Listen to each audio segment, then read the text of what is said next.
Unohdin, että sais kertoa mun nimeä. Mikset? Mun ope kielsi kertomasta tuntemattomille mun nimeä ikinä. No, minä olen Koji. Ja tässä ovat Aru ja Ume. Moi! Nyt emme ole tuntemattomia.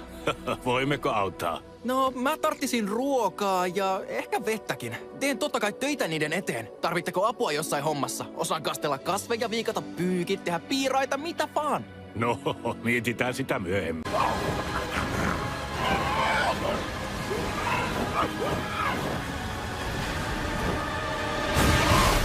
Pitääkö teitä olla koko ajan kaitsemassa?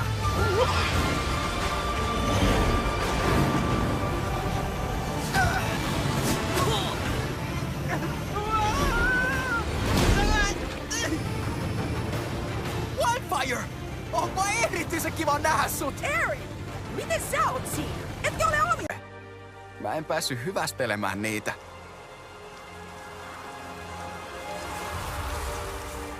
Voi ei! Aaron, olen niin pahoillani. No miten...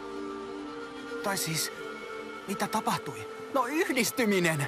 Mun vanhemmat menehtyi mestari Wu takia! Jos mun setä tosiaan aiheutti sen, niin sillä oli varmasti hyvä syy. Mikään syy ei...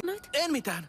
Keskittykää. On yhä vaikeampaa nähdä jäljet, mitä Erin ja sen matkaseura on jättäneet. Mitä jos se on kahden Raasin kanssa? Raas on mestarimanipuloija. Se voi aivopestä Erinin ilman, että Erin huomaa. Tässä hämärässä on vaikea nähdä. Pysähdytään ja leiriydytään.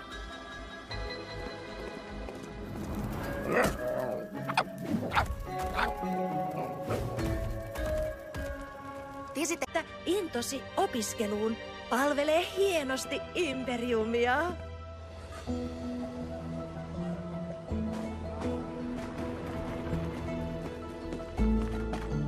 Lohikäärme! Oikea lohikäärme!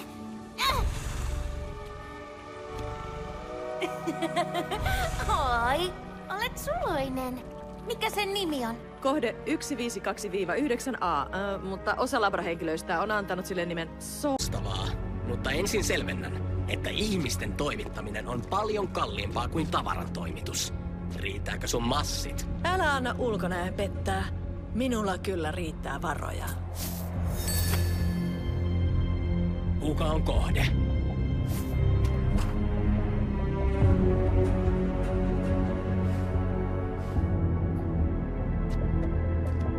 Voin maksaa sinulle 5-kertaisen taksan. Tää puuttuvia miekkoja tälläkin hetkellä. Joo, laita se ikkunan luo, niin valaistus on städsuu söpö. Hei, toin itse asiassa teoksen takaosa. Kääntäkää ympäri. Tai no, se oli kyllä parempi ennen. Kun mun järjestelyt on valmiit, niin tää paikka muuttuu museosta uusioksi!